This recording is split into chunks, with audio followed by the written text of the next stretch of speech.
Welcome to the Answers for Elders radio show. Meet the trusted experts who will give you straight answers and will help guide you on the path of later life care.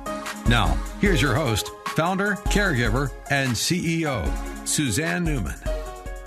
And welcome back, everyone, to Answers for Elders Radio Network, here with Michael Wheeler, a hospice chaplain, amazing author, and we are talking about spiritual wellness. And we've talked in the first two segments about what is spiritual wellness. How do we direct ourselves and to connect with who we are and what our purpose is in life, what our principles and all of those different things. And Michael, I'm so glad. I love where this conversation is leading us. And you've mentioned several times about your work in hospice.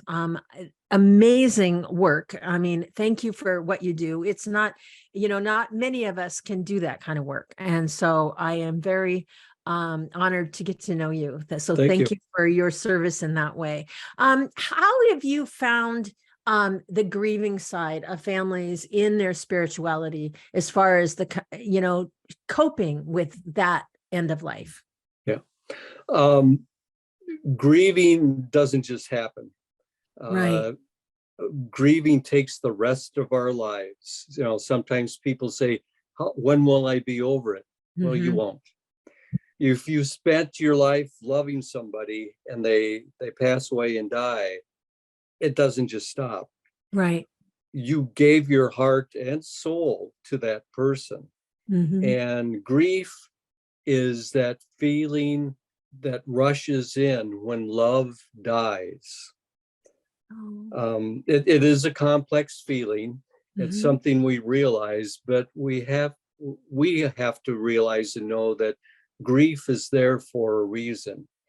And we need to deal with it openly and as specifically as possible.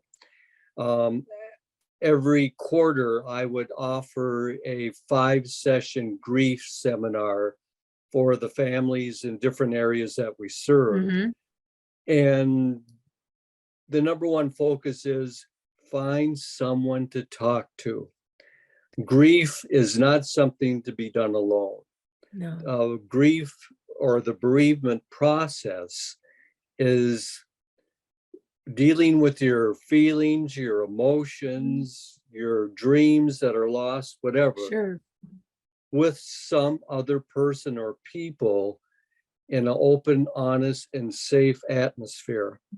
For years, I did grief support for people that have gone through divorce.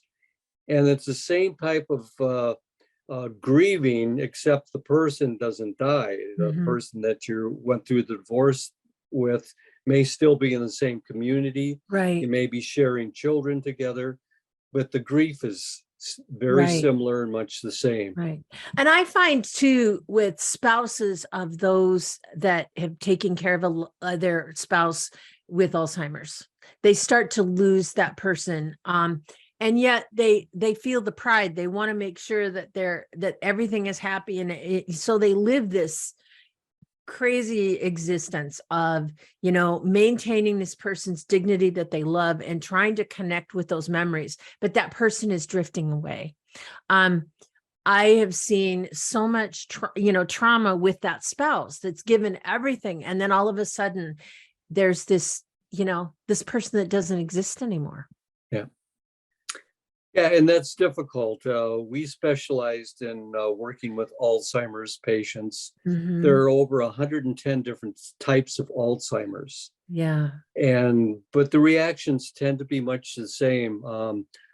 Once you notice that your spouse or partner is diagnosed with memory loss and it's heading in that direction, number one, Alzheimer's is the only number one disease that is completely fatal. There is no known cure for Alzheimer's. Right. So we're getting there, though. We're getting there. We're hopeful. But there's a shift. You're right. Yes. The loved one starts picking up the memories of the person with Alzheimer's.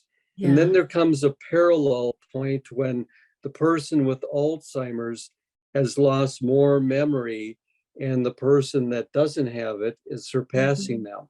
Yeah. And our memory loss tends to be from the newest to the oldest. I have had patients that couldn't keep a sentence, but we could sing hymns together. Right. Because they were still there in the back of their heads. Wow.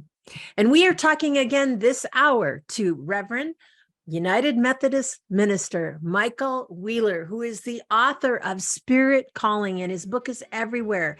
And again, it's an Amazon bestseller. I encourage each and every one of you to think about your life. Think about if you're connecting.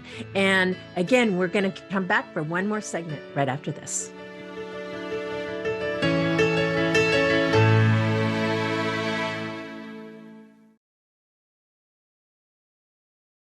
We at Answers for Elders thank you for listening. Did you know that you can discover hundreds of podcasts in our library on senior care? So visit our website and discover our decision guides that will help you also navigate decision making. Find us at answersforelders.com.